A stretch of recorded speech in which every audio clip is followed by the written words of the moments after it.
He said about one of the tzaddikim. It's interesting, sometimes he refers to some. They say about one of the Hasidim. He said earlier. They said about it, one of the tzaddikim, he would say in his tefillah after he'd finished the Shemon Esrei, Elokai lo nosani lamod lefanecho sichli b'pchisus erki imut yudiosi b'gduloscho v'romuscho. He says,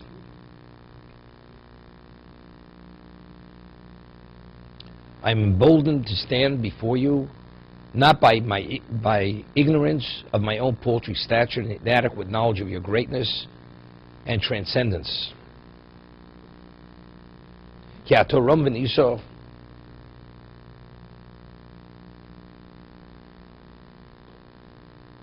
Meaning, I don't have the audacity to stand before you, despite my inadequacy.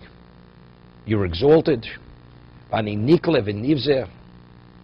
am disgraced. To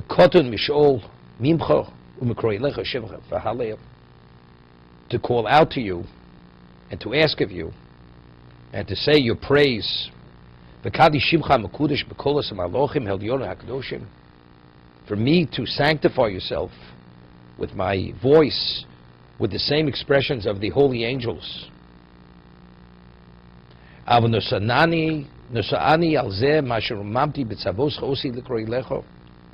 the reason why I take the liberty to do this, because you've exalted me by commanding me to call out to you.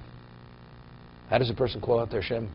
You know, it's interesting, we say Baruch Shem Kavod Malchuso Le'olam V'ed in an undertone, right? Yom Kippur we say it out loud. So, why? Because on Yom Kippur that were similar to Malachim, to angels, so therefore we say it in an audible tone. Otherwise say it in an undertone. Could you imagine a king is coming through a community and he goes through a district of winos, those kinds of people, drunkards, and half of them are amputees because of their type of lifestyle they lead, and maimed, and they barely could speak, and they speak in slurs. And when the king comes through their area, they all come out and they say, "Praise be the king," and they start singing his praises. What has the king said? The king runs from there. This is praise. He's disgraced. Yeah, all this babbling. He prefers they remain silent. So a person, in terms of who he is, especially, it's intermingled. Like many years ago, somebody said, "It's coming about tshuva." He says, in terms of what my hand is engaged in, he says, I feel I'm disgracing the tefillin by putting tefillin on my arm and on my head. The thoughts and what I've seen and what I've done, it's a disgrace. So what I said to him, I said, because you feel it's disgraceful, that only makes the tefillin have greater value. Because you recognize what it is and what you are, therefore Hashem values that those tefillin even to a greater degree. But the question is, what does the person feel?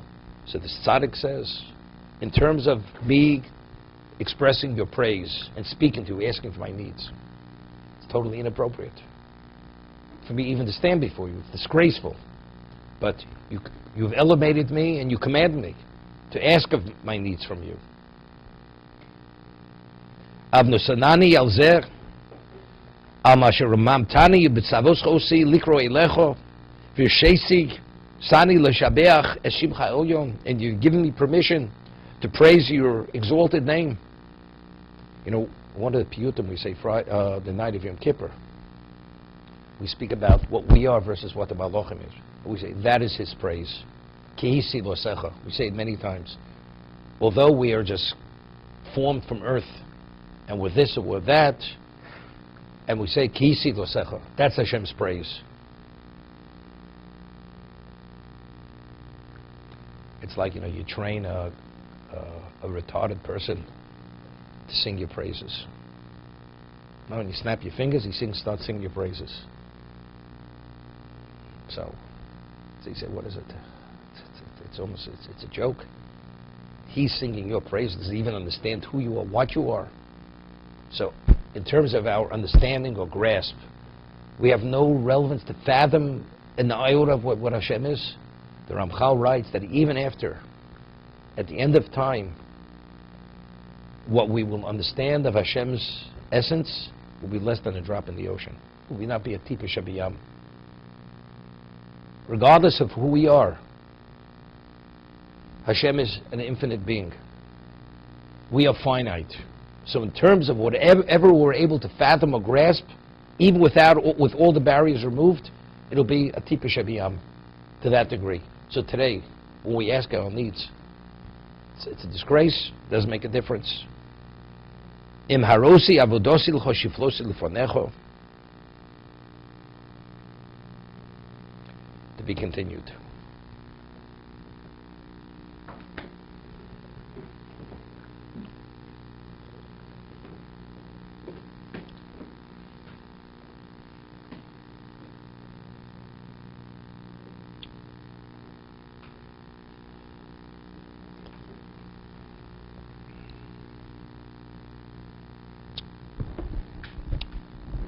Now you understand David.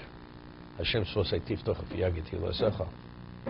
Because if you truly feel unworthy, and it's disgraceful until you get the words out of your mouth of what Hashem said, you should do it. It's not so simple. So if you recognize that, it's Hashem supposed to say, Tiftoch v'yagiti l'secha. That was David.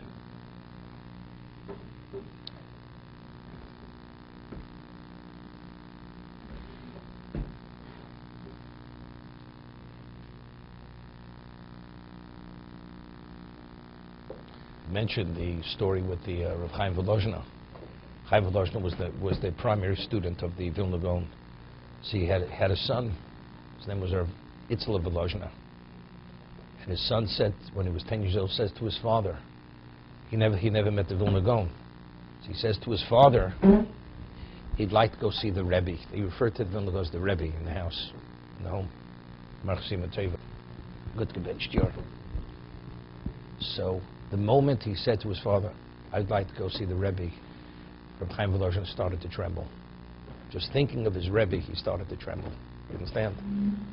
So, because it says, as Hashem Elokecha Tiro, you should revere Hashem, as the Rabbis Talmidei Chachomim. So you have to revere your Rebbe like you revere Hashem. So when you even think about it, you're supposed to start trembling. Right? That was his level. So, in terms of ourselves, we think about God, we say the Shem Hashem. Does anybody tremble? But if you understood what that was and you fully internalized it, you would tremble. Lahavdil, you stood before Stalin. Lahavdil, Elef Havdolos. You trembled. When you stood before Stalin, you trembled. You never know what he could. In a moment, you never know what he could do. Lahavdil, Elef Havdolos. Okay, because you understood his power, what he could do to you. You just said, though, that we, even at the end of this time, we won't know one drop of what Hashem will do. So now, today we don't understand what Hashem is about. It's hard to make it feel that. Feel it. Because now I understand it in front of you. Can I ask you a question? God forbid a person has a real problem. God forbid somebody's dying and you have to pray. At that moment, does a person feel, if he believes in God and he understands it's up to God, the doctor tells the person only God will make a difference. Does the person pray with his full heart, with his full emotion? Right? So you see, within our limited capacity, the circumstance can make the difference. Right? You see it? Of course, we're saying relative. Even then, it will not be a drop in the ocean in terms of what he is. But it's not comparable. But today, this circumstance could bring it about.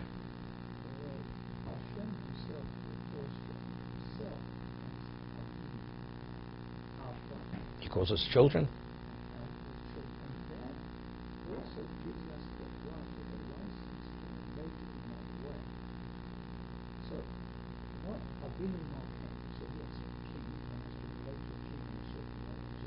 Respect.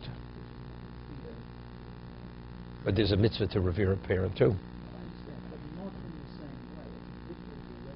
Correct, correct. So he has the right to relate to Hashem on a multiplicity of ways. Only because he gives you permission. Because he knows us. But it doesn't change the reality. But you can't cross that line and be disrespectful. I'm looking at this respect. Right, correct, 100%. I mean, the Gemara says in Brochus, Rav Gamliel was the Nasi. Rav Gamliel, and his son was deathly ill, and he went to Reb Chanina ben Dosa to pray for his son. So his wife says to him, what are you going to? You're not as great as Reb Chanina ben Dosa. He says, I'll tell you the difference between myself and him. He says, I'm a minister in the king's court. Reb Chanina ben Dosa is like the chambermaid who goes into the inner quarters of the king. That's the difference between me and Reb Chanina ben Dosa. I'm the minister. I only come when I'm called. He, because of his level of subservience and his relationship, he could enter without even being called. That's the reason why I'm asking him to pray, not myself. Okay. Okay, we left off on Tez.